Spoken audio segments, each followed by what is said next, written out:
Hebreus capítulo 12. Vamos ler do início até o versículo 15. Iremos ler 15 versículos. Todos acharam? Os irmãos que estão conosco também já acharam? Amém? Vamos lá? Diz assim, olha: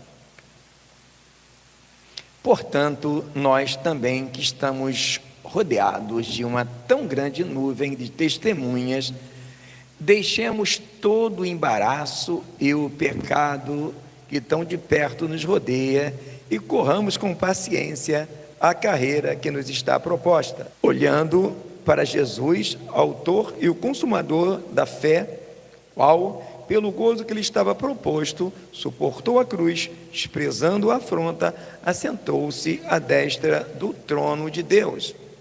Considerai, pois, aquele que suportou tais contradições dos pecadores contra si mesmo, para que não enfraqueçais, desfalecendo em vossos ânimos. Ainda não resististe até o sangue combatendo contra o pecado. E já vos esqueceste da exortação que argumenta convosco. Como filhos, filho meu, não desprezes a correção do Senhor, e não desmaies quando por ele fois repreendido. Porque o Senhor corrige o que ama e açoita a qualquer que recebe por filho. Se suportais a correção, Deus os trata como filhos. Porque que filho há a quem o pai não corrija? Mas se estáis sem disciplina, da qual todos são feitos participantes, sois então bastardos e não filhos.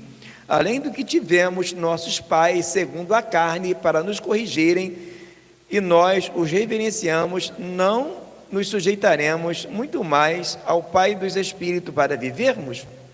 Porque aqueles que na verdade por um pouco de tempo nos corrigiam como bem lhe parecia, mas este para nosso proveito, para sermos participantes da sua santidade. E na verdade, toda correção ao presente não parece ser de gozo, senão de tristeza, mas depois produz um fruto pacífico de justiça nos exercitados por ela. Portanto, tornai a levantar as mãos cansadas e os joelhos desconjuntados, e fazei veredas direitas para os vossos pés, para que manqueja, se não desvie inteiramente, antes seja sarado. Segui a paz com todos e a santificação, sem a qual ninguém verá o Senhor. Tendo cuidado de que ninguém se prive da graça de Deus, e de que nenhuma raiz de amargura brotando vos perturbe, e por ela muitos se contaminem. Amém? Oremos. Bondoso Deus e eterno Pai, louvado seja o teu nome para sempre. Te bendizemos, ó Pai, pela graça, pela misericórdia, por essa oportunidade, ó Pai, tão singular, ó Deus, de estarmos novamente reunidos como igreja. Ó Deus bendito, eterno e glorioso, eis aí o Senhor da vida, a tua palavra que foi lida nesta hora. Eis aí o teu povo, Pai, que anseia nesta noite de ouvir a tua voz. Esse povo que não veio a este recinto para ouvir a voz de homem, esse povo, ó Deus, que está conectado pela internet, ó Pai, nos dando a honra da sua atenção, que nos permitiu entrar no seu lar, quem sabe no seu carro, no seu trabalho, ó Pai, que na verdade anseia por ouvir a tua voz, sabendo, ó Pai, da nossa limitação, da impotência diante da demanda, Pai, sabendo, Pai, que não é possível a homem nenhum. Te pedimos nessa hora, Pai, em nome de Jesus, que tu venha falar, porque, Pai, se tu não falares nessa noite, eu sei que nada vai acontecer. Ó Pai, eu sei que se tu não falares nessa noite, ainda que aconteça algo, não será bênção, não será para edificação, não será para vida, não será para cura, não será para salvação. Por isso, Pai, eu te peço nessa noite, ó Deus, reconhecendo, ó Pai, o quanto ansiamos por ouvir a Tua voz, ó Pai, reconhecendo, ó Pai, o desejo imenso de ouvir-te nesta noite, Pai, reconhecendo, ó Pai, o quanto precisamos de ouvir a Tua voz, Senhor, porque quando Tu falas, ó Pai, coisas gloriosas acontecem. Quando Tu falas, Pai, o morto ressuscita, ó Pai, a tristeza sai, ó Deus, a enfermidade sai. Quando Tu falas, Pai, a Tua paz se estabelece, a alegria, Pai, resplandece na vida de todos nós. Ó Deus de Israel, glorifica o Teu nome mais uma vez, fala aos nossos corações, ministra nossas vidas, ó Pai. Ó Deus de Israel, abençoa todos que estão conosco nessa noite, aqueles que ainda virão, aqueles que ainda irão entrar, aqueles que ainda irão ouvir possivelmente essa gravação futuramente. Ó Deus de Israel, que nessa noite, Pai, seja mais uma noite de alegria, uma noite de cura, uma noite de transformação, e no nome santo do Teu Filho amado Jesus Cristo, nós repreendemos todo o mal, toda entidade maligna, todo espírito imundo e toda palavra de maldição, em nome de Jesus, amém e amém. Amados, queiram assentar-se, por favor. Talvez você não prestou atenção no título, mas para quem não prestou atenção no título enunciado deste vídeo, seja no Facebook ou no YouTube, o título é: qual é o problema da igreja? Essa pergunta eu fiz para mim mesmo há mais ou menos 30 anos atrás.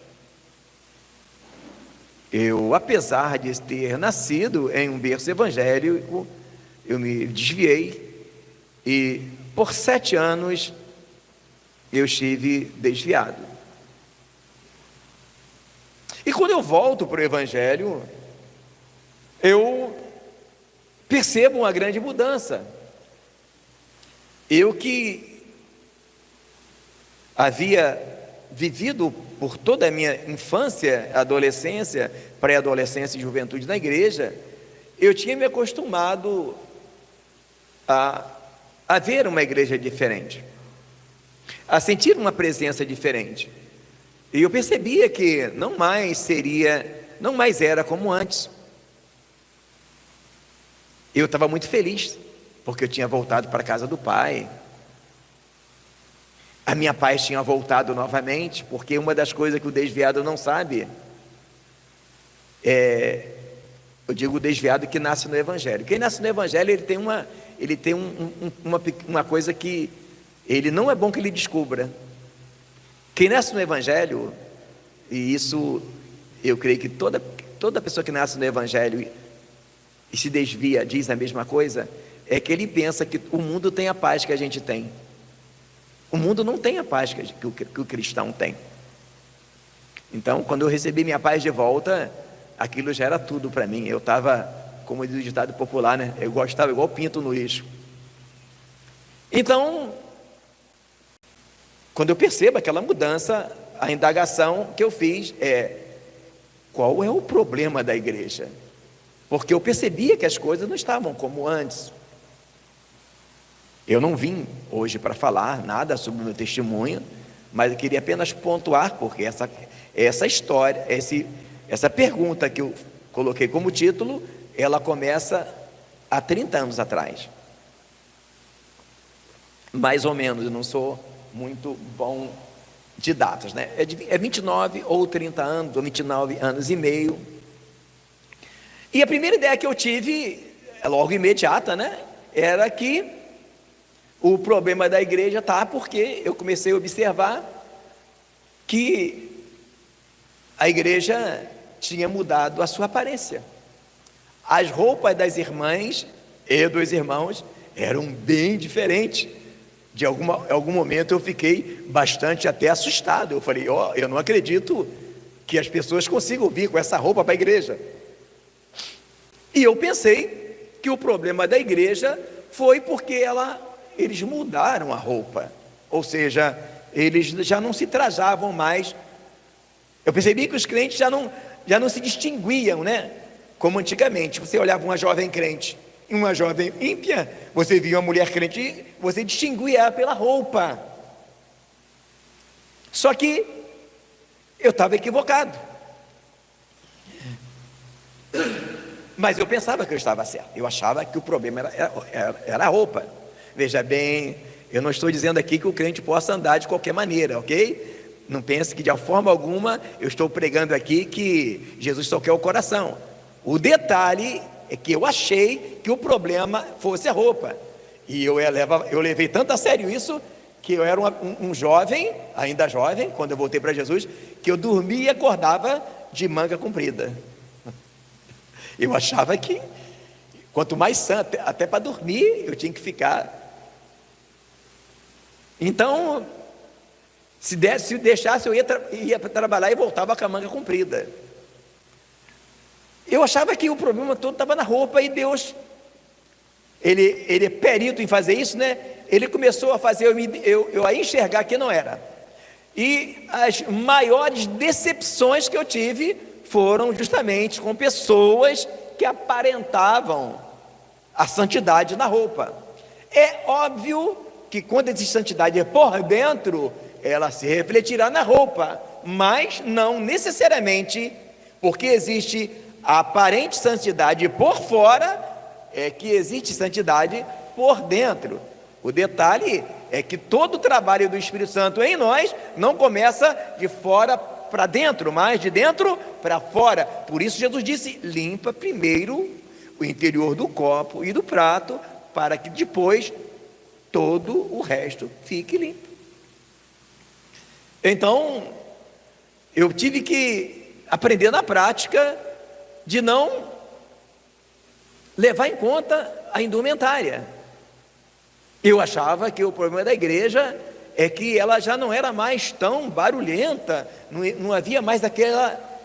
E eu tive que aprender na prática, além de que na roupa não estava o problema, passando situações que não dá vontade nem de lembrar, pessoas que aparentavam tanta santidade e me deram prejuízos sentimentais e prejuízos até financeiros. Isso, grandes prejuízos financeiros.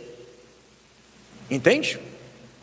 Mas eu também achava que o problema fosse que a igreja já não tinha mais. Ou seja, eu estava na fase da criança, né? O crente menino, como é que é uma criança? Uma criança, como é que você pode entreter uma criança? Ela está chorando, você pega um chocalho, balança, né? Ou uma coisa muito colorida, ela começa a olhar e para de chorar, né? O crente menino é assim, ele se encanta com tudo que vê, e isso é o que estava acontecendo comigo, eu naquela minha saga para descobrir qual é o problema da igreja. E depois que eu passei, e tinha um versículo que Deus falava o tempo todo comigo, que era: a semente caindo em terra, se não morrer, fica ela só, mas se morrer, dá muito fruto. Está no Evangelho de João, capítulo 16, capítulo 12.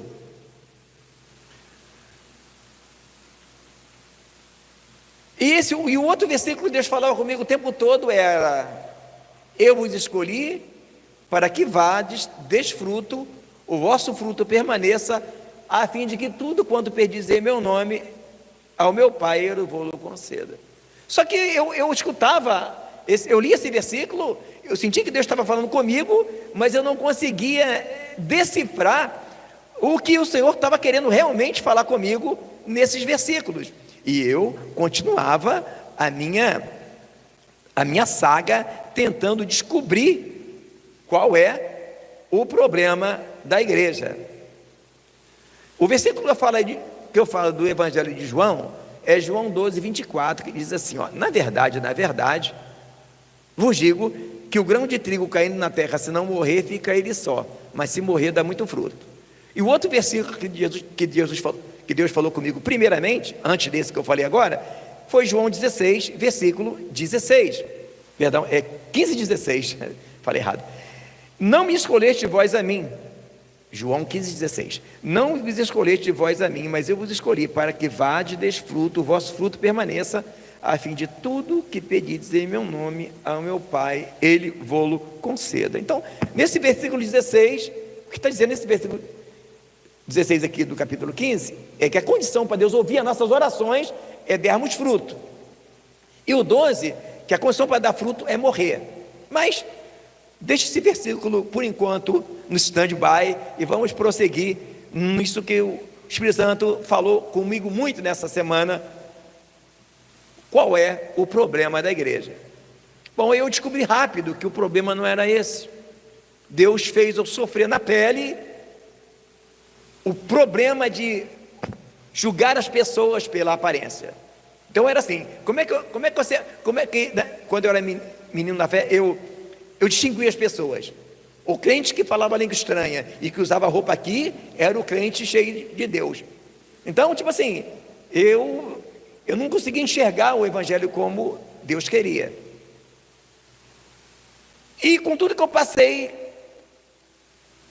eu comecei a entender que eu estava totalmente errado, que eu não poderia julgar a pessoa pela roupa que ela estava vestindo, e nem se ela falava língua estranha, ou coisas assim. Mas aí continuava a pergunta, então, qual é o problema da igreja? Que Deus me mostrou que o que mudou pelo lado de fora da igreja, na roupa, não é um problema, era um sintoma do problema. O problema estava por dentro. Então, eu continuava a minha saga. Eu achava que era uma coisa e já tinha percebido que o problema não era esse. Aí eu fiquei ainda pensando, então, qual é o problema da igreja? Aí, eu logo entendi que seria outra coisa. Eu pensei comigo, o problema da igreja deve ser porque agora existe comércio dentro da igreja, a política entrou dentro da igreja, show gospel, a igreja virou um local de entretenimento. E aí eu falei assim, agora eu descobri. É esse o problema da igreja. Antigamente, político não subia ao púlpito da igreja.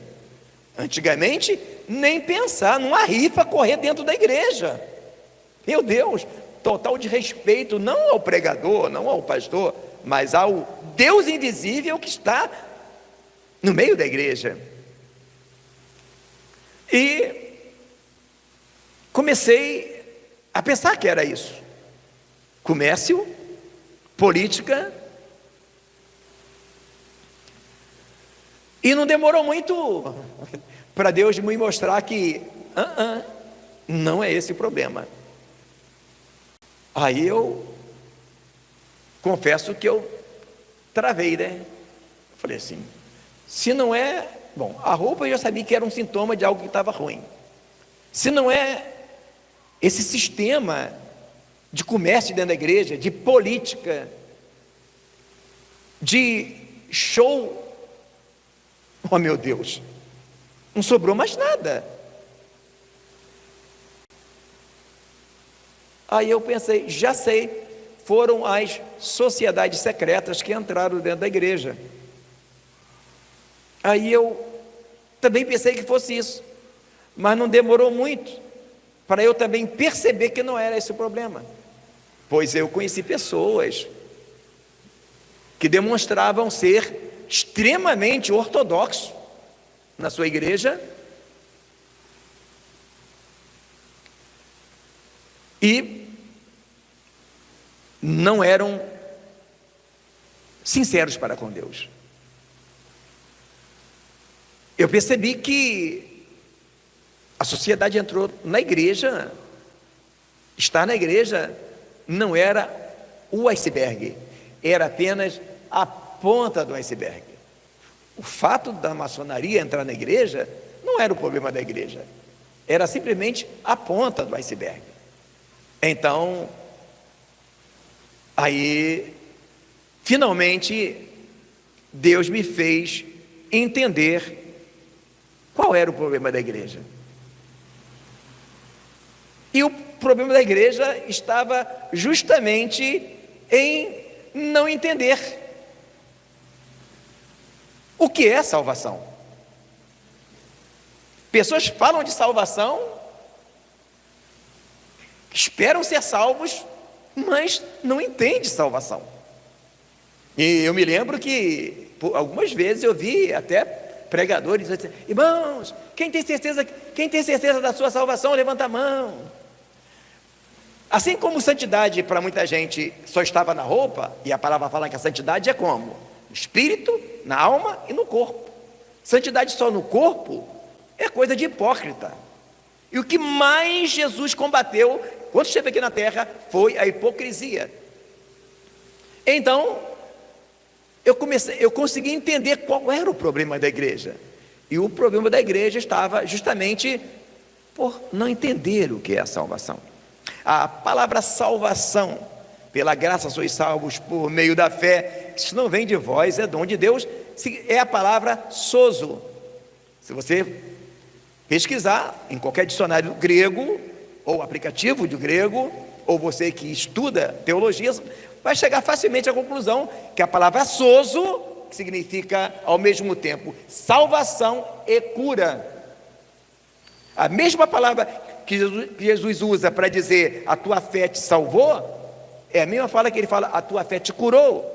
É a mesma palavra sozo que aparece nos evangelhos e nas cartas. Então a ideia que as pessoas têm de salvação é de se ir vai morar no céu ou não. Mas salvação, na verdade, significa algo que você recebe, desenvolve, desfruta, conserva e te leva a encontrar com Jesus nos ares. Isso é que é a salvação bíblica. Por isso, quando você vê a palavra falar de salvação na Bíblia, você vê ela conjugada nos 3 tempos: no passado, no presente e no futuro.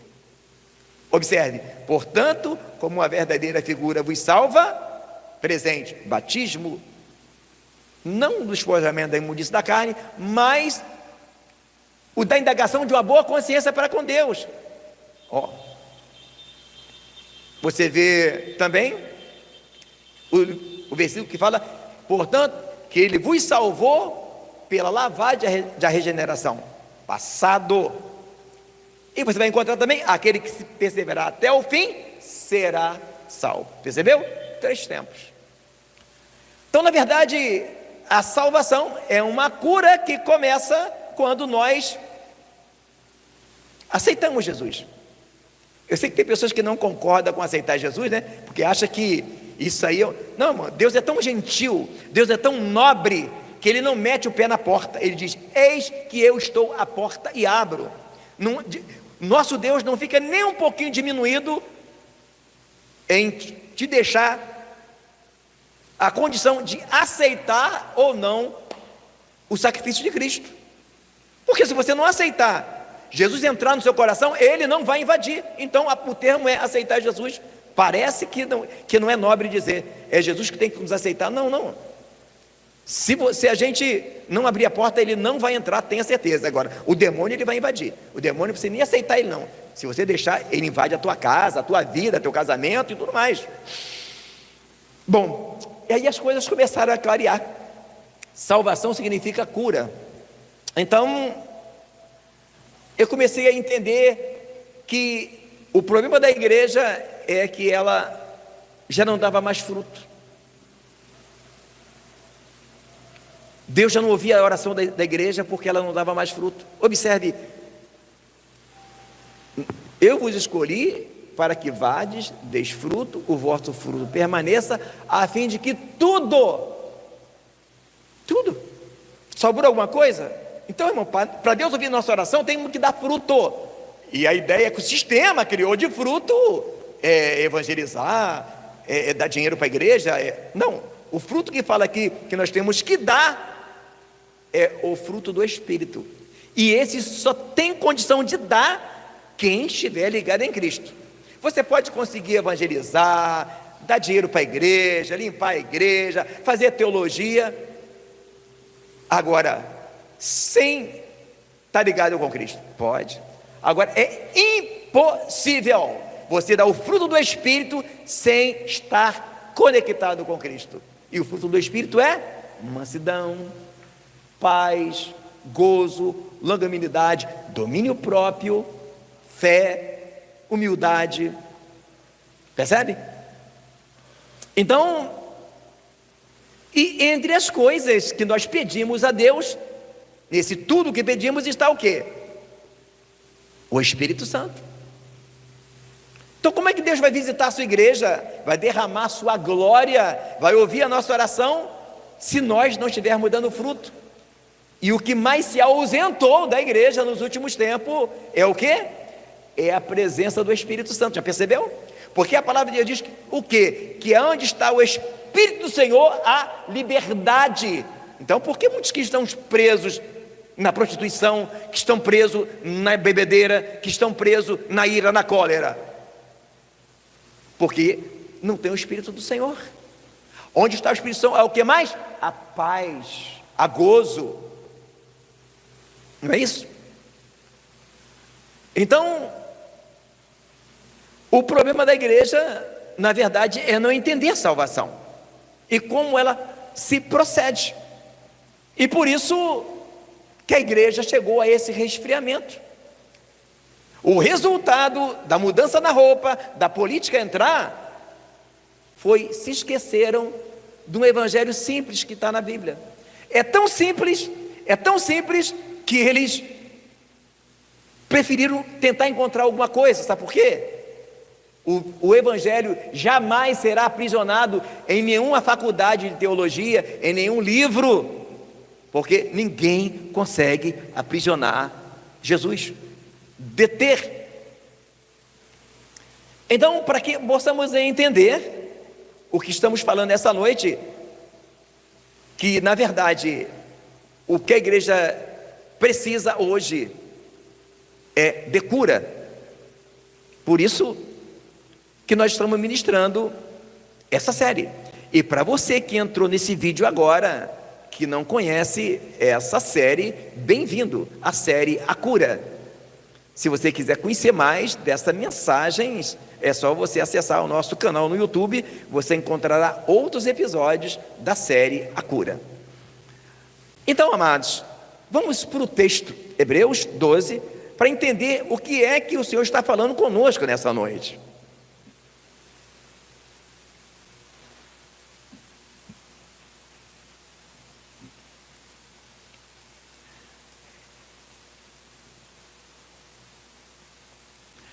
Portanto, nós também, que estamos rodeados de uma tão grande nuvem de testemunha, deixemos todo o embaraço e o pecado que tão de perto nos rodeia e corramos com paciência a carreira que nos está proposta. Amados, o que mais está faltando na igreja hoje? Paciência. No mundo e na igreja. Só tem paciência quem tem paz, porque paz vem da paciência. Até parece a palavra. Mas por que não está tendo paciência?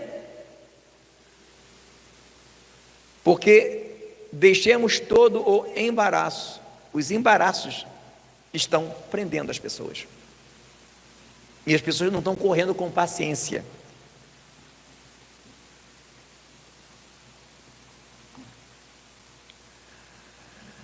E um dos motivos pelos quais aconteceu da igreja chegar onde chegou foi justamente não entender o valor que tem a salvação. E tudo começa assim, quando a igreja, acontece nela aquilo que foi vaticinado por Paulo, lá no livro de Atos dos Apóstolos. A palavra fala que eu sei que depois da minha partida entrarão no meio de vós lobos cruéis que não perdoarão o rebanho e falarão coisas perversas para atrair após si os discípulos.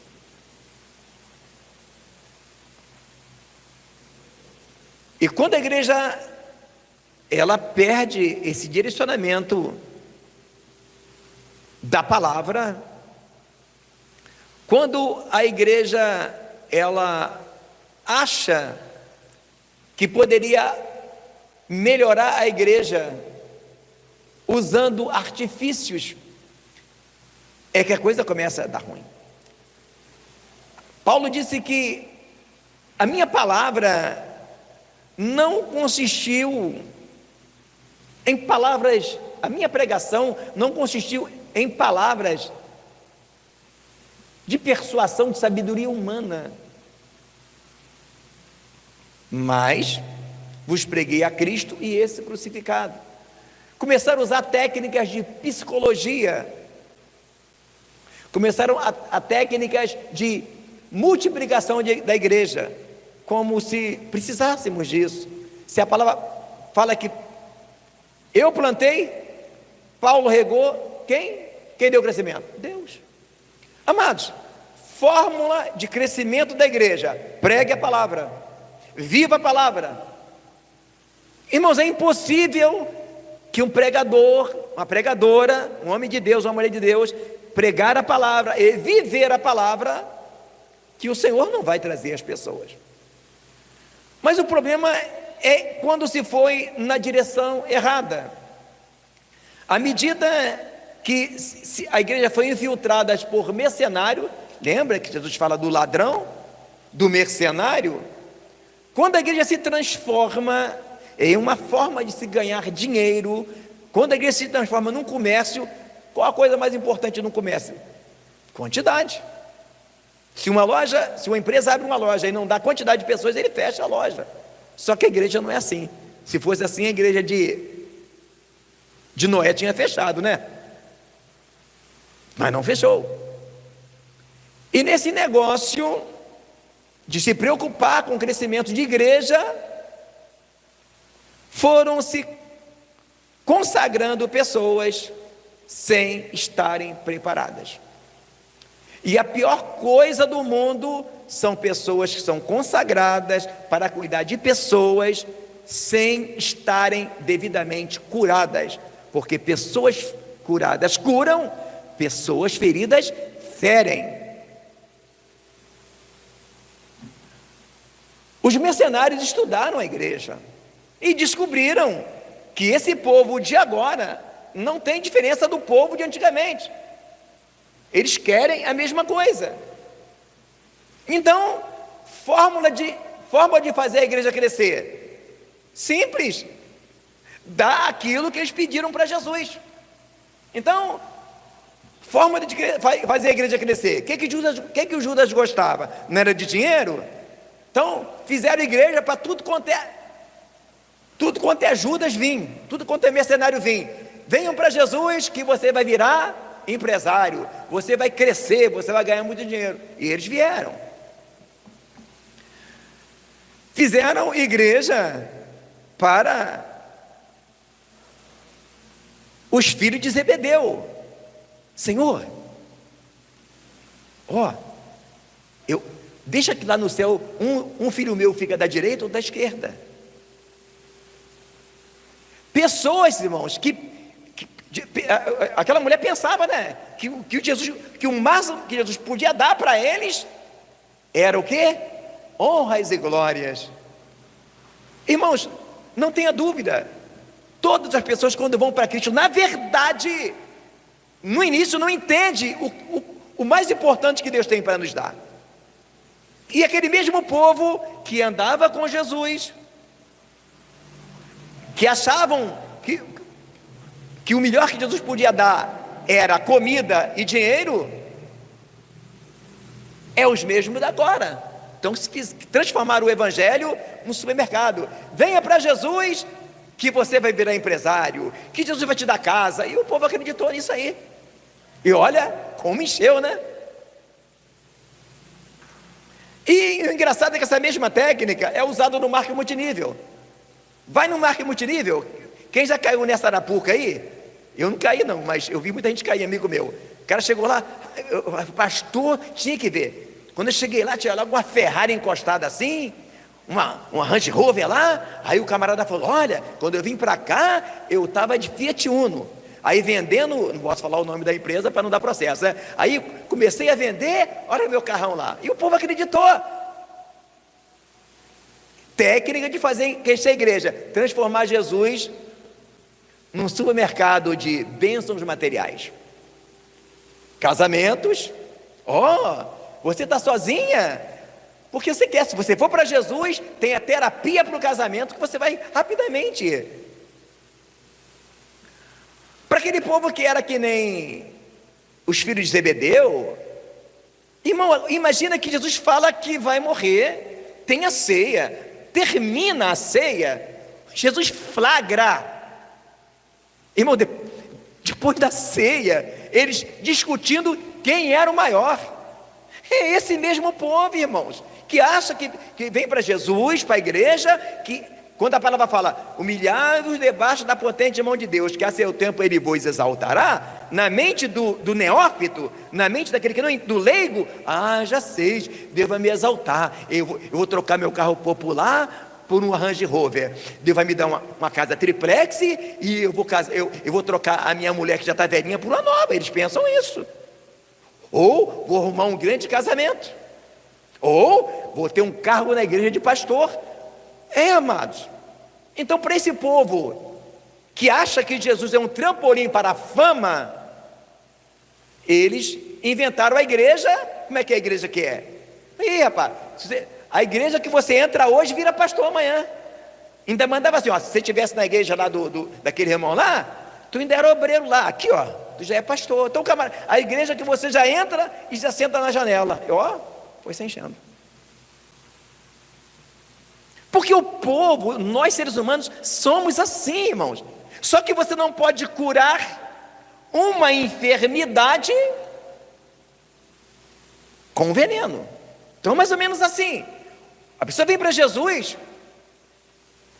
muitos estão naquela condição, aquele povo que ia atrás de Jesus por causa da comida, outros achando que era para ter glória.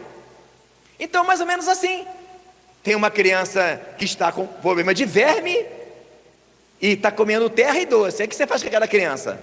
Prende ela? Não, o que você faz? Você acalma a criancinha, né? Minha filha, você está querendo comer terra? Aí você dá terra para ela comer e bastante doce para ela, porque ela está cheia de verme. Aí a criança fica toda feliz comendo doce. É o remédio errado. E essa anomalia de consagrar pessoas a cargos geraram muita gente machucada. Irmão, eu cuido de vidas há muitos anos. O que esse ouvido já ouviu de pessoas passaram em igreja é de arrepiar os cabelos até do nariz.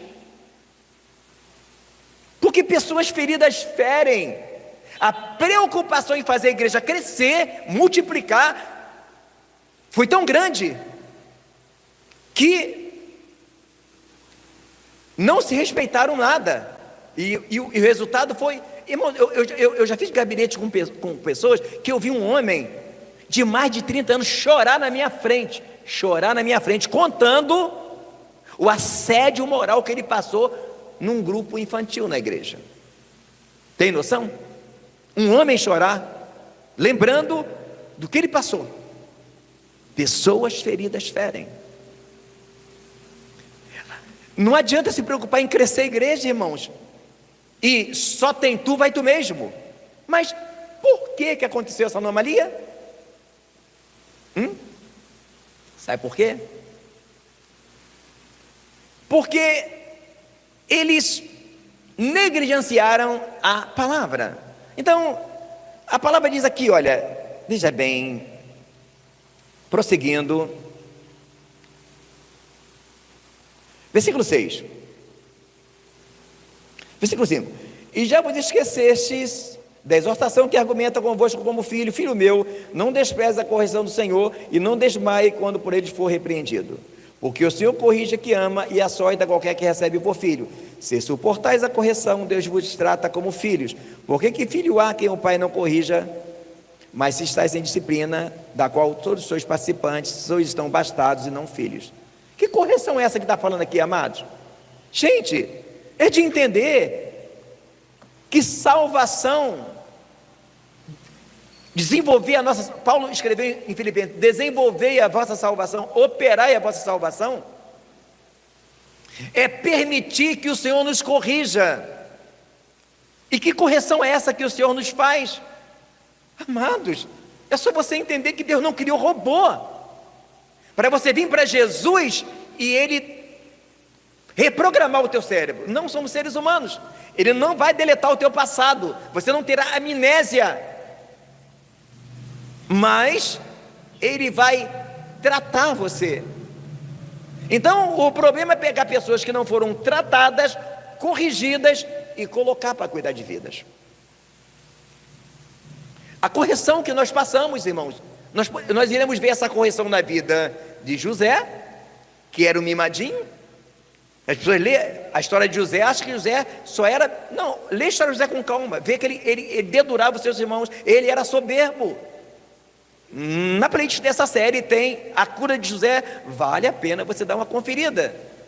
O caso de Jacó, irmãos, antes de Deus abençoar Jacó com filhos e até financeiramente, primeiro Deus curou Jacó. E como Deus curou Jacó? Ele era enganador, Deus fez ele provar do próprio veneno. José era um mimadinho, na casa só ele ganhou a túnica de várias cores, lá ele foi levado a um cárcere, onde ele era o desprezado, porque qualquer pessoa sabe que um prisioneiro é tratado com desprezo. Então, amados, a mesma coisa acontece agora, não mudou, irmão. É uma ignorância muito grande achar que quando nós aceitamos Jesus, nos convertemos, nós viramos anjo. Não viramos anjo. Apaga isso da sua mente. E que correção é essa, amados? É a santificação no Espírito. Como acontece a santificação no Espírito? Através da palavra, da oração, do jejum e das situações que Deus promove para gerar em nós a santificação, como aconteceu na vida de José, na vida de Jacó e na vida de Pedro. Dê uma olhada na vida de Pedro. Deus tratou Pedro, irmão, e tratou Judas. Um se arrependeu e se converteu. Lembra que Jesus fala: Pedro, quando te converteres, confirma teu irmão. Quando é que Pedro se converteu? Quando Pedro entendeu o quanto ele era soberbo. Quando ele entendeu que ele não era quem ele pensava ser. Irmão, você pensa que Pedro, ele falava aquilo para se exaltar? Pedro tinha uma consciência plena que ele era o cara. Deus precisou mostrar para Pedro que ele não era o cara. E quando ele descobriu que ele não era o cara, aí ele se tornou o cara. Que glória, né, irmão? Irmão, a nossa bênção com Deus, irmão, é quando a gente consegue perceber, quando a luz de Deus brilha para dentro de nós e mostra o quanto somos incoerentes. Prosseguindo. 10. Porque aqueles que na verdade por um pouco de tempo nos corrigiam, como bem lhe parecia, para este... Não, perdão, faltou o 9, né? Além do que tivemos nossos pais segundo a carne para nos corrigirem, e nós os reverenciamos, não nos sujeitaremos muito mais ao Pai dos Espíritos para vivermos? É uma pergunta. Se nós aceitamos a correção do nosso Pai, não iremos aceitar a correção do Senhor? Prosseguindo, porque aqueles que na verdade por um pouco de tempo nos corrigiam como bem lhes parecia, mas este para o nosso proveito, para sermos participantes da sua santidade. Lembra que Pedro fala? Nós somos participantes da natureza divina. Irmãos, como nós somos participantes da natureza divina? É como? Aceitei Jesus, pô, virei um anjo. Não, irmão, tu não virou um anjo. Nós somos participantes da natureza divina, à medida que Cristo está sendo gerado em nós, formado em nós. É a santificação no Espírito, é a santificação na alma. 11. Na verdade, toda correção ao presente não parece ser de gozo, senão de tristeza, mas depois produz um fruto pacífico de justiça nos exercitados por ela. Qual o problema? É que muitas pessoas não aceitam a correção, ou situações que Deus promove no trabalho, na igreja, ou onde mora, ou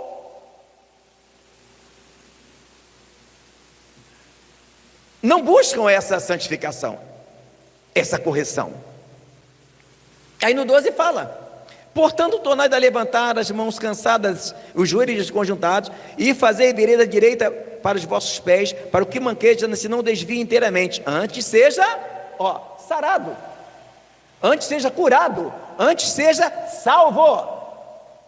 Segui a paz com todos e a santificação, sem a qual ninguém verá o Senhor. Sem a santificação, ninguém será salvo, irmão.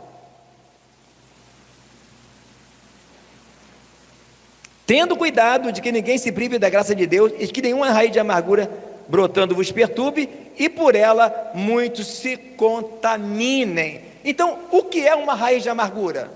Irmãos, raiz de amargura foi onde começou o problema da igreja. Há pessoas que pensam que raiz de amargura é quando um crente briga com o outro, aí virou uma raiz de amargura. Não, irmão, aí ela brotou. Raiz de amargura é tudo aquilo que está em nós, irmãos, que foi gerado pelos nossos traumas, no nosso psique, na nossa vida pregressa. E quando vamos para Cristo, não é deletado, irmãos, serão tratados através da santificação implementadas por Deus em nós, se deixarmos. O problema que a raiz de amargura começa onde? Onde começou o problema da igreja? Quando, na preocupação de crescer a igreja, se consagraram pessoas neófitas.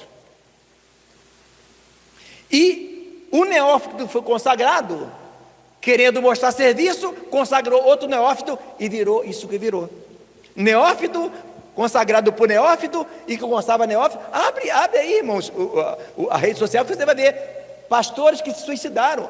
Se você acha que eu estou falando de uma coisa comum, eu estou falando do problema. Irmão, eu sei que você deve pensar, mas pastor, puxa vida, pastor, você não podia falar uma palavra de levante? Aqui, nenhuma correção ao presente parece ser de gozo, senão de tristeza, mas depois produz um fruto pacífico de justiça nos exercitados por ela.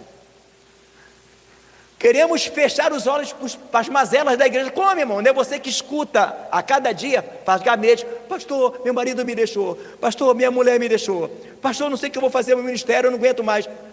Por quê, amados?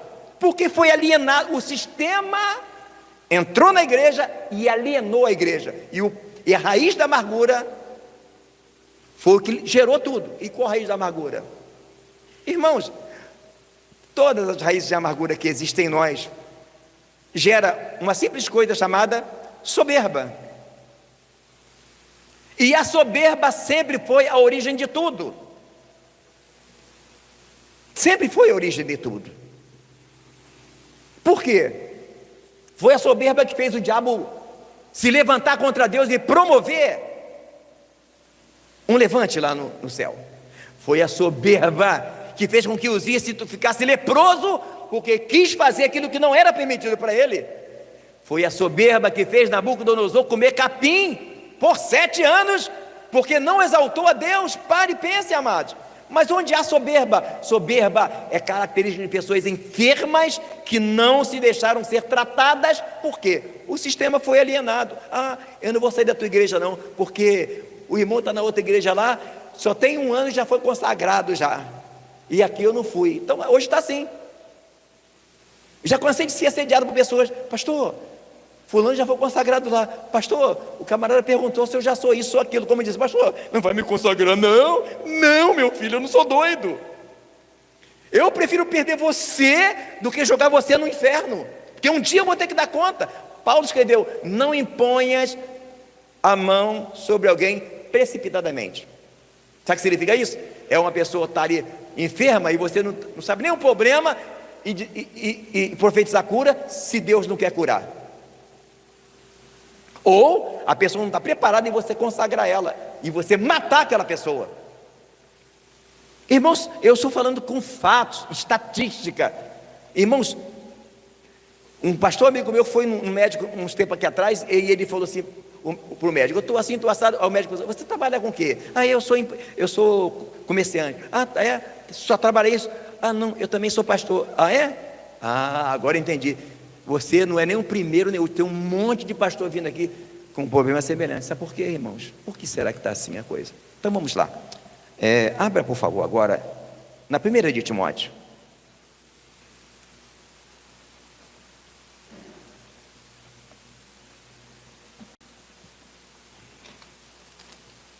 Não adianta, irmão, a gente fechar os olhos para a igreja e achar que o problema da igreja, não adianta a gente ficar igual eu vejo às vezes as pessoas, mete o malho na mocidade, no jovem da igreja, mete a porreta. Obrigado, irmão Denis.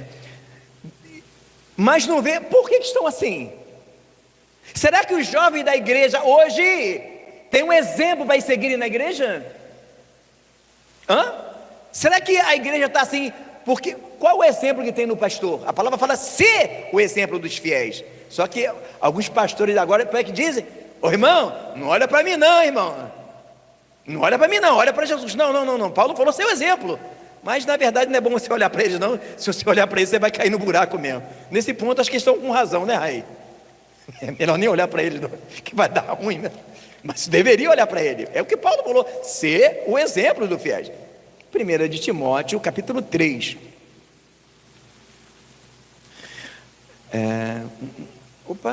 Não, eu caí em Tito, está errado aqui. É tão pequenininho que pula. Os deveres dos bispos e dos diáconos. A gente não vai ler tudo, mas vamos ler um pedacinho bom aqui para a gente ter ver o que Deus quer falar conosco nessa noite. Esta é uma palavra fiel. Se alguém deseja o episcopado, excelente obra deseja. Convém que o bispo seja irrepreensível. Então como é que ele fala para não olhar para ele? Ser irrepreensível, ser exemplo.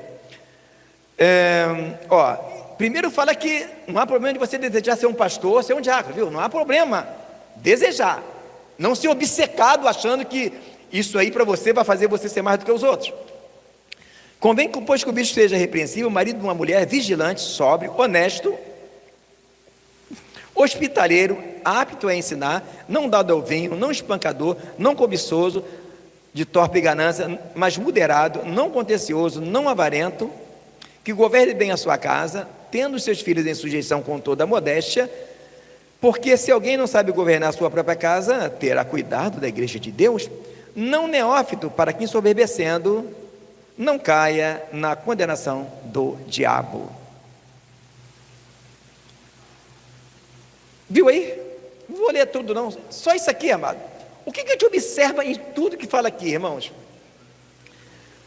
Fala um monte de coisas, de características de alguém para ser um pastor ou um diácono. E hoje, qual a qualificação para ser, em muitos lugares, pastores e diáconos? Dizimista. Tem igreja que está até no estatuto, para ser consagrado a diácono, ser dizimista e batizado no Espírito Santo. Pior que nenhuma dessas coisas está na Bíblia. É tradição do sistema, para aumentar o caixa da igreja. Isso não está na Bíblia, irmão. Falou dizimista aqui? Alguém leu o dizimista aqui? Alguém? Nunca eu li aqui? Não, irmão. Falou aqui batizar o Espírito Santo? Não, pastor, mas lá fala que os diáconos tinham que ser cheios do Espírito Santo. Cheio do Espírito Santo é uma coisa, irmão. Cheio do Espírito Santo é uma coisa, batizado no Espírito Santo é outra. Eu conheço muita gente que foi batizado no Espírito Santo e hoje está vazio. Eu conheço um monte de gente que não é batizado no Espírito Santo, mas é cheio do Espírito Santo. Como é que é isso? É simples, irmão. Tem gente que pensa que foi batizado no Espírito Santo, pronto, virou um anjo, acabou. Aí começa a achar melhor que todo mundo, perde a bênção. Fica soberbo.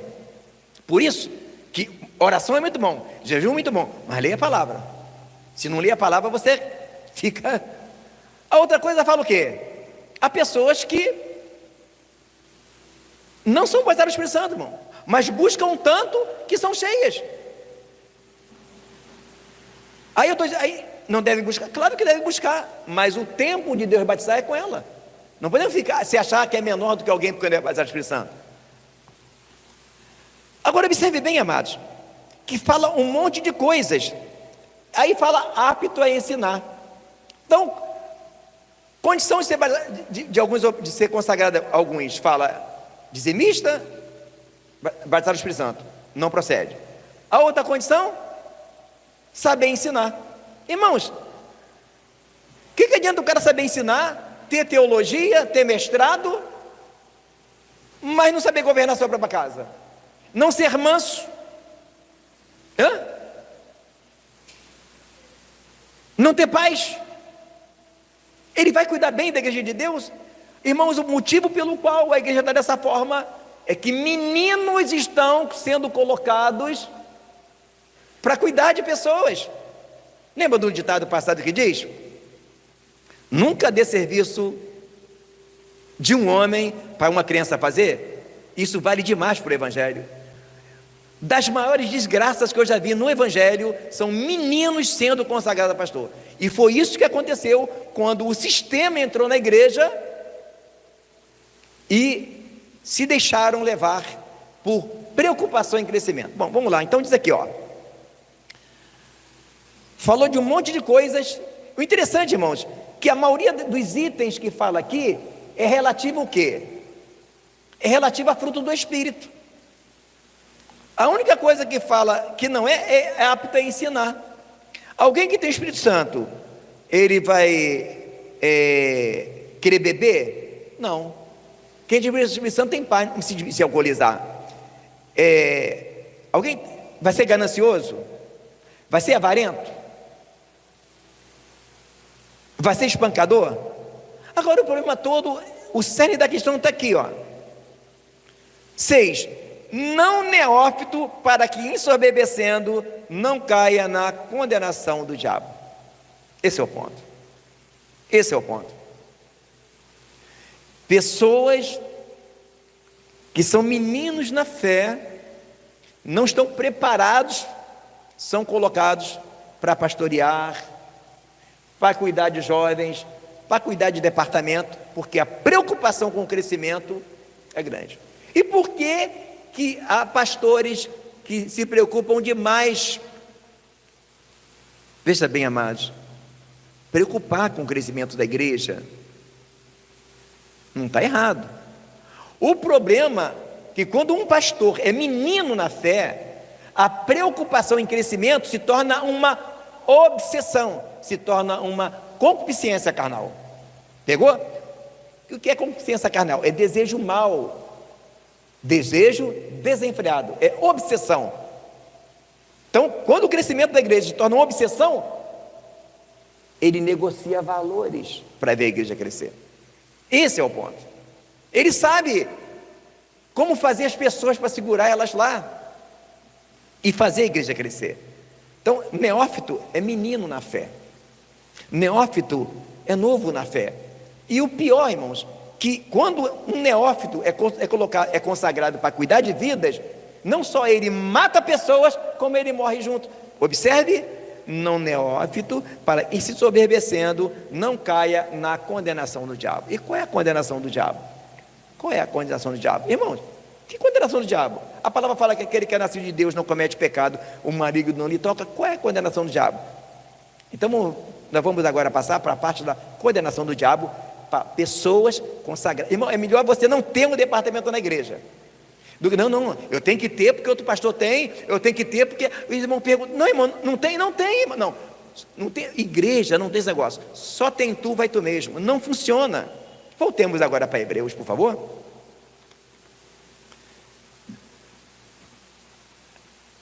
Qual é a condenação do diabo? Está aqui, no 15. Tendo cuidado que ninguém se prive da graça de Deus e que nenhuma raiz de amargura brotando vos perturbe e por ela muitos se contaminem. Então, qual o problema de se privar da graça de Deus? Irmãos, é tudo. Ficar privado da graça de Deus é o início da condenação do diabo. Vou repetir. Lembra? Está lembrado? Não neófito, para que ensoberbecendo-se não caia na condenação do diabo. Então, agora a gente vai ter que esmiuçar mais para poder explicar essa parte aqui.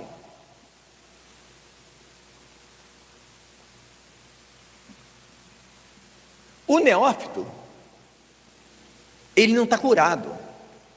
Então, o problema do neófito, pastor neófito, diácono neófito, evangelista neófito, presbítero neófito, que lidera um departamento neófito, primeira coisa, a comparação. O pastor fulano de lá já botou ar-condicionado na igreja dele e consagrou tantos, ele quer consagrar também, ele quer colocar também. Haja o que houver, ele não vive a sua vida. O neófito, o menino na fé, ele não vive a sua vida.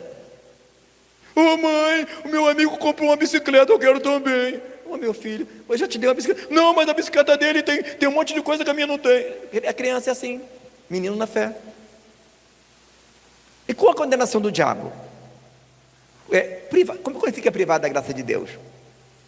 Simples, irmão. Se esse menino na fé, que não está curado, ele tem complexo de inferioridade e é consagrado, sabe o que ele pensa? Lá na empresa eu sou o último carimbador, mas na igreja eu sou o chefe. O neófito não entende que nós aqui somos serviçais. O neófito na fé, você pode falar para ele: neófito, olha, Jesus disse que eu, sendo vosso mestre, vos lavei os pés. Lavar os pés era um serviço que era dado para o serviçal mais raso de uma casa. Era a coisa mais humilhante. Jesus fez a coisa mais humilhante, lavou os pés. Vocês façam o mesmo. O neófito pensa que ele virou um presbítero, um evangelista, um pastor, que agora ele pisa todo mundo. Ele fica soberbo, sobe para a cabeça. E o neófito, ele vive a caça. Irmão, eu conheço pessoas que andam igrejas, eles são o que vai pelas igrejas, a caça de uma consagração. Se ele encontrar um lugar que der púlpito para ele, der cadeira para ele, pronto, é ali que ele fica. Só que ele além de estar doente, ele é um matador de almas. Agora, por que a condenação do diabo começa quando ficamos privados da graça de Deus? Irmãos, por que tu acha que tu está aqui? Tu acha que tu está aqui porque tu é bonitão? Não, cara, tu está aqui por causa da graça de Deus. Você aí, grandão aí atrás, tu acha que está aqui por causa de quê? Porque tu é bonitão e fortão? É a graça de Deus que te trouxe. Do jeito que tu veio aqui cansado, tu só veio por causa da graça de Deus, rapaz. Tu não via, tu ia falar assim: pastor, eu estou cansado, e a graça de Deus que te trouxe. Tu veio cansado, mas tu veio, ele te energiza.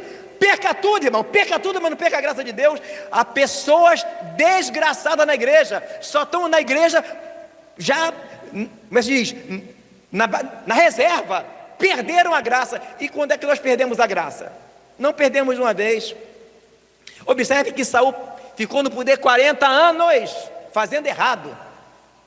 Irmãos, isso na nova aliança, irmãos, não perdemos a graça de uma vez só. Quando nós perdemos a graça? Simples, quando perdemos a proteção do sangue de Jesus. Quando nós não somos mais perdoados por Deus, irmãos. Se as pessoas soubessem o perigo de ficar privado da graça de Deus, elas pensavam duas vezes. Eu vou ali falar um negócio para o Renan, peraí. Será que ele vai ficar triste? Não, eu vou falar, mas eu vou falar assim. Não, vou falar mais ou menos. Não. Se eu falar assim, não. Se eu falar assim, eu posso machucar ele. Não, vou falar assim. Renan, ele vai me ouvir. Não, eu falo mesmo. Eu sou o chefe. Aqui quem manda, sou eu. Abaixo de Jesus, sou eu. Já viu esse filme, não já? Eu já vi. Bom, para começar, que a graça de Deus não é o que muitos pensam. A gente que pensa que a graça de Deus ela é, como se diz, é algo abstrato. A graça de Deus é concreta, irmão. A graça de Deus é a alegria do Espírito Santo em nós. O que faz com que o Espírito Santo saia de nós, irmão? Simples. Quando o anjo destruidor passava matando os primogênitos, o que faltava nas casas? O sangue, lembra? Moisés fala: passa o sangue na verga da porta, para poder o anjo passar e não matar ninguém. E onde não tinha. Ao contrário, o que faz com que o Espírito Santo fique em nós? A marca do sangue. Enquanto eu e você tivermos a marca do sangue em nós, o Espírito está em nós. E o que faz com que nós percamos a marca do sangue? Quando nós não entendemos como funciona. Então, o que é a graça de Deus? A graça de Deus é o Espírito Santo em nós. A graça de Deus é o sangue de Cristo em nós, que nos dá a condição de entender a palavra. A graça de Deus, nas suas maiores expressões, é o amor de Deus, o sangue de Jesus, o Espírito Santo e a palavra. Será que você acha que quando você compra uma Bíblia, você paga o preço de uma Bíblia? Tu nunca vai pagar o preço, eu nunca, ninguém que vai pagar nunca o que vale uma Bíblia. Por isso que é graça. E quando é que nós ficamos privados da graça de Deus? Simples. Quando alguém é tão soberbo, que machuca pessoas, e a sua soberba não lhe confere a condição de chegar para o irmão: irmão, chega aqui, o irmão me perdoa, eu não podia falar contigo assim. Não, irmão, o soberbo espanca todo mundo e cabaceira, ele não está nem aí, e ainda acha assim: não fiz nada demais não, está tranquilo. Humilha a pessoa em público e tranquilo. O soberbo, para ele está tudo certo, irmão, porque ele acha que ele é o cara, ou ela, né? E o que acontece quando nós fazemos isso? Simples. A palavra fala, irmãos, para que nós tenhamos a imunidade do sangue, tem uma sequência de coisas. O versículo diz, não precisa de abrir, que todos conhecem: se andarmos na luz, como Ele na luz está, temos comunhão uns com os outros. Então, se nós andarmos na luz, temos comunhão, aí o sangue de Jesus nos purifica de todo pecado. Tem pessoas confundidas com isso. Lembra que João diz também nesse mesmo capítulo: filhinhos, não pequeis, mas se pecardes, tendes um advogado para com o Pai. Então vamos entender isso daqui. Quando você, ou eu, ou qualquer pessoa, maltrata alguém, ofende alguém, sabe o que acontece? Nós estamos em trevas. João disse que aquele que aborrece seu irmão está em trevas, e não tem nele. Sabe o que acontece? Quando essa pessoa vai orar, não é perdoado. Tem gente que pensa, irmãos, que nós só não somos perdoados só quando nós não perdoamos. Sim, no Pai Nosso diz: perdoa nossas dívidas como nós perdoamos os nossos devedores, certo? Então, se você não perdoa, se eu não perdoo, Deus não nos perdoa. Quando não somos perdoados, perdemos a marca do sangue. Nós oramos e não tem sangue, irmão. Toda vez que eu e você oramos, novamente aquele sangue foi vertido lá na cruz do Calvário, purifica. Sabe que coisa, né? Que sacrifício na cruz glorioso. Só que quando você ou eu não perdoamos, nós perdemos essa imunidade do sangue. E quando perdemos essa imunidade do sangue, nossos pecados continuam, nossa casa fica suja, o Espírito Santo fica o quê? Triste. Se você traz uma pessoa para a tua casa e entristece ela, ela vai o quê? Embora. Então o motivo pelo qual tem muita gente sofrendo na igreja foi porque foi consagrado neófito, machucou pessoas e não se consertaram, porque a soberba virou para ele, transformou-se num laço do diabo. Ele perde a imunidade do sangue. Mas além de quando nós não perdoamos, perdemos a imunidade do sangue, quando nós machucamos alguém e não vamos pedir perdão para essa pessoa, é a mesma coisa, irmão, não tem diferença. E a pessoa, quando é consagrada na soberba, ela não consegue descer e pedir perdão. Esse é o laço do diabo. E o que diz?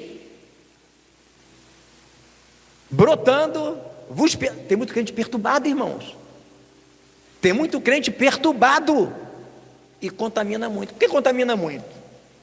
Ele foi consagrado neófito, que consagra outro neófito, que machuca outras pessoas. No final tem um monte de gente machucado. Percebe? Raiz de amargura que contaminou muito. Um neófito consagrado consagra outro neófito, que consagra outro neófito, e vira um monte de gente machucada. Irmãos, eu lido com pessoas, irmãos. O que tem de pessoas que eu converso, que saíram de igreja feridas, não é feridas por coisas normais, feridas por pessoas que estavam lá para curá-las, mas não curou, tratou mal, irmão, desnecessariamente. E são fatos e casos e mais casos. Eu não vou contar alguns casos aqui, porque de repente eu posso contar casos que alguém até conheça e ficar um pouco constrangedor para alguém, mas são casos e mais casos, irmãos, e alguns eu não tenho nem autoridade para contar, porque existem coisas que são coisas de gabinete. Para quem não sabe, o pastor ele tem obrigatoriedade de gabinete, entende? Então algumas coisas eu não posso contar, percebe? Então o problema da igreja, começa justamente nisso que nós lemos aqui. Nisso que nós lemos aqui. Uma igreja, para crescer saudável, tem que se colocar pessoas certas. Os apóstolos, eles eram as colunas da igreja. Os pastores, os obreiros, são colunas. Só que quando eles não estão curados, eles não curam, irmão, não tem como. Uma pessoa que não está curada, não tem como tratar de pessoas, porque pessoas feridas ferem, pessoas curadas curam. E muitas das vezes as pessoas ficam achando que o problema da igreja seja isso ou aquilo. O problema da igreja é quando ela perdeu a referência e os protocolos para se consagrar pessoas.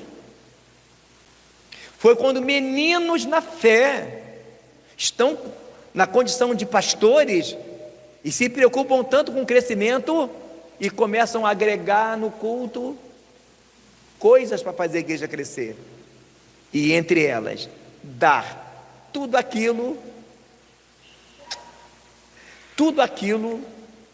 que eles queriam. Irmão, o povo é o mesmo, não mudou, irmãos, é aquele mesmo povo, igual a Pedro. Então, muitas das vezes chega uma pessoa na igreja, né, que é tipo Pedro. Ele se acha e se consagra um camarada narcisista que se acha, ele se tornará um assassino de almas e vai morrer junto. Então, amados, essa série, ela vem para nós refletirmos sobre isso, porque o caso existe. Eu lido com isso no cotidiano, eu lido com pessoas, eu trato com pessoas, e um dos problemas maiores que existem é quando pessoas não capacitadas, não preparadas, não curadas, são colocadas em lugar de liderança, de cuidar de pessoas, e acabam fazendo do evangelho aquilo que ele não é. Assim como Pedro, ele se achava. Tem muita gente que vem para o evangelho, irmão, e se acha. Tem gente que vem, ai, graças a Deus que eu vim para essa igreja, que ela estava precisando de mim, e agora, quando ela precisa de mim, eu vou ter que me consagrar isso e aquilo, senão eu não vou ficar. Irmão, tem gente que está assim. E há igrejas fazendo isso, para que as pessoas fiquem na igreja. Elas estão dando coisas para elas fazerem, só que pessoas que não foram tratadas, pessoas que têm raízes de amargura, elas não conseguem entender que cuidar de vidas é ter amor, é ter mansidão, é ter coragem de dizer que errou quando errou. Uma pessoa, quando é consagrada e é neófita, os resultados você vê, você abre a internet e você vê pastores defamando outro pastor por causa de divergências teológicas que não tem significância nenhuma, irmão. Por quê? Menino na fé, ih, meu tênis é melhor do que o teu, ó. Meu tênis tem 5 furinhos, o teu só tem 4. Meu tênis tem um solado maior. Aqui, ó, meu carrinho, tem gente assim, não, eu sou da igreja tal, a minha visão teológica é essa, não, tem coisas que não tem negociação. Jesus Cristo é o Senhor, que Ele é o Filho de Deus, Espírito Santo, tem coisas irrelevantes, e eu vejo pastores, teólogos, bacharéis, não só indo para a internet, como às vezes no dia a dia, meninos na fé, pessoas que ainda não entenderam, irmãos, que ninguém é melhor do que ninguém, que só estamos aqui por causa da graça, E a preocupação nossa maior não é dizer que a nossa visão teológica é melhor do que a de ninguém, que a igreja nossa cresce mais do que a do outro, que nós somos mais santos que o outro. A nossa condição agora, irmãos, eu já falei isso daqui, é não perder a graça de Deus. A graça de Deus em nós, irmãos, enquanto estivesse nessa carne, é semelhante a alguém que pega uma vela acesa no meio de uma ventania. Nossa comunhão com Deus, irmão, ela depende da nossa comunhão com os irmãos. A palavra fala, se nós, eu e você, não amarmos a nosso irmão que vemos, como vamos amar a Deus que não vemos? E sabe qual é o problema do neófito?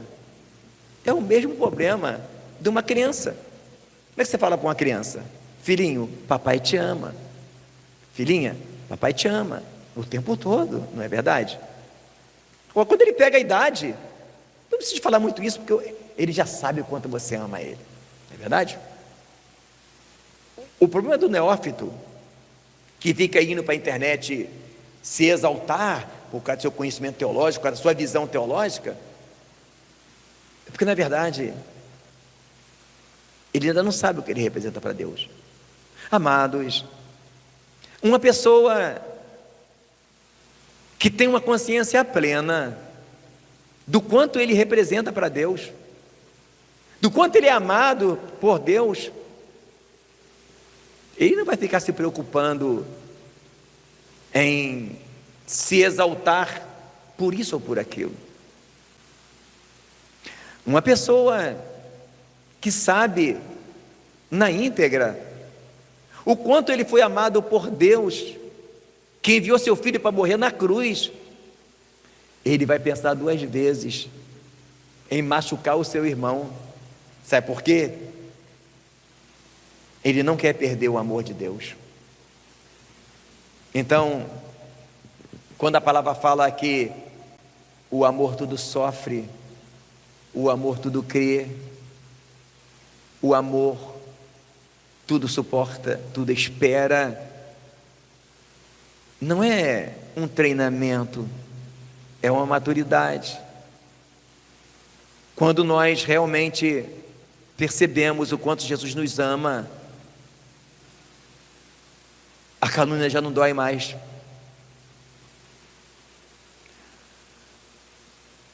A pisada no nosso pé, no nosso calo, já não dói tanto. Quando nós percebemos o quanto Ele nos ama, em contrapartida, nós percebemos ao mesmo tempo o quanto somos pecadores. Sabe qual é a diferença do neófito para o crente maduro? O crente neófito, ele acha que ele já está muito bom, porque ele jejua, ele ora, ele é de uma igreja ortodoxa, que não faz isso, não faz aquilo, não faz aquilo outro. Esse é o neófito. Agora, o crente maduro, não. O crente maduro é aquele que olha para si mesmo e fala: meu Deus, Senhor, como Tu é misericordioso, eu não mereço estar aqui, Senhor. Aí ele fica assim: eu sou tão indigno da Tua presença, que aí ele não se exalta sobre ninguém. Percebe? O crente maduro é igual aquele camarada que entra numa empresa. Não sei se alguém já vivenciou isso. Eu já vivenciei pessoas que entram numa empresa sem qualificação. O cara não entende nada do trabalho, então entra tão humilde que se você mandar ele subir a parede de gatinho, se você mandar ele lavar tudo, porque ele está todo feliz, porque ele não é qualificado e está ali. Esse é o crente maduro. O crente maduro é quando o amor de Deus brilha para dentro dele, ele sente o quanto ele é amado por Deus. Em contrapartida, ele consegue enxergar as suas incoerências, a sua estupidez. Aí ele se quebranta, e um coração quebrantado o Senhor não despreza. O crente maduro percebe tanto o quanto ele foi alcançado pela misericórdia, e aí ele consegue ter misericórdia. Ele consegue olhar para o seu irmão e falar: puxa, eu sou tão pecador, e Jesus me perdoou, por que eu não vou ter paciência com o irmão? E o crente maduro, ele está sempre preocupado se aquilo que ele vai fazer vai machucar o irmão dele. Que a palavra fala que aquele que aborrece o seu irmão é homicida, e nenhum homicida tem permanente nele a vida eterna. O que é vida eterna em nós, irmãos? É a graça de Deus em nós. Amados, a alegria do Senhor é a nossa força. Enquanto o Espírito Santo de Deus estiver em nós, a alegria, a ânimo, a força. Mas não podemos brincar com isso. Achar que nós vamos deixando a casa dele suja de mágoas, de tristezas, e ele vai ficar para sempre com a gente. Não apagueis o Espírito, não extingais o Espírito. Sabe como é que o Espírito se extingue? Sabe? Quando a gente vai permitindo mágoas, iras, cóleras, soberbas, maltratamos as pessoas, e a pessoa não reclamou, a gente acha, eu espanquei o irmão não reclamou, né? Tá tranquilo. Tá não, tu que pensa, tu que acha que tá anotadinho lá. Pois é. Senhor, como eu já vi essa cena, ai, que saudade daquele tempo que eu orava e sentia a presença do Senhor. E onde foi que você perdeu isso? Dê uma olhadinha na sua vida pregressa, se você não machucou alguém, ou se não tem uma mágoa lá. Amados, existem dois lados, você só pode escolher um. Queira ou não queira, Deus está trazendo um grande avivamento sobre a terra. A cada dia que passa, eu tenho conhecido pessoas desse ministério e não desse ministério, que estão voltando para a palavra. Então, não há dúvida que Deus está levantando um exército de pessoas buscando a palavra. E a única forma de você fazer parte desse avivamento que virá sobre a terra, porque o que já veio sobre a terra, o que virá, só vai sobreviver, resistir, quem estiver cheio do Espírito Santo. E não há como ser cheio do Espírito Santo se a nossa casa espiritual estivesse cheia de sujeira. Então só tem dois lados: quem vai fazer parte do avivamento e quem vai ficar perdido igual o cego no tiroteio. E quem vai fazer parte desse avivamento que está vindo sobre a terra é aqueles que entenderam o valor da graça de Deus e o perigo de ficar privado da graça de Deus, o perigo da condenação do diabo. Observe que Paulo escreveu dessa maneira: e se eu perdoei, se é que tenho perdoado, o fiz na presença de todos, para não sermos vencidos pelo diabo. Então, amados, tem gente muito confundido com o Evangelho, preocupado em muito estudo. É bênção, é muito bom estudar a Bíblia. Preocupado em muita qualidade de música, de instrumental, gosto disso. Preocupado em templos bonitos, se puder é bom, mas o mais importante de todas as coisas é a graça. Eu e você estamos aqui por causa da graça. Se não tivermos a graça, acabou, irmãos. Se não tivéssemos a graça, nada disso seria possível. Por isso vale a pena a gente entender, buscar a santificação, viver a santificação e não fugir da correção. Não fugir da correção. Não, eu vou sair desse emprego. Será que esse emprego é você sair? Ou Deus está te lapidando? Eu vou sair dessa igreja porque toda vez que o pastor fala, ele me machuca, para o bem ou para o mal. Tem gente que está procurando lugares onde seja massageado o seu ego. Pessoas que acham que estão sendo valorizadas porque são consagradas a cargos em alguns lugares, mas nem sabem que elas estão sendo manipuladas, estão sendo usadas por um sistema que não tem jeito. A contagem regressiva já foi dada.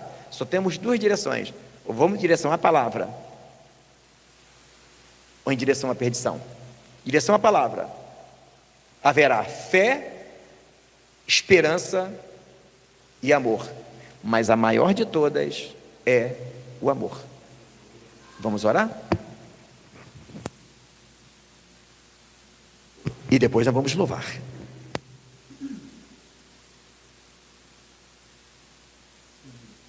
Amado Deus, Criador dos céus e da terra, ó Pai de misericórdia, dá-nos graça, Senhor, para prosseguir Ó Deus, nessa noite, ó Pai, eu te entrego em tuas mãos, ó Pai, te suplico o teu favor para tantas vidas que foram feridas em lugares onde deveriam ser tratadas, ó Pai. Ó Deus, nesta noite eu te peço, ó Deus, o teu favor, Pai, para pessoas que já não acreditam mais no Evangelho por tantas decepções que passaram, Pai. Ó Deus, venha tirar, ó Pai, toda a tristeza, toda a dor. Eles possam, ó Pai, voltar a acreditar, ó Deus, no teu Evangelho, na tua palavra. Ó Deus, nessa noite visita cada lar, cada família, Pai, trazendo o teu lenitivo, trazendo um novo tempo, Pai. Sara as feridas, cura os corações, ó Pai, levanta o caído, é o que eu te peço, em nome de Jesus, amém.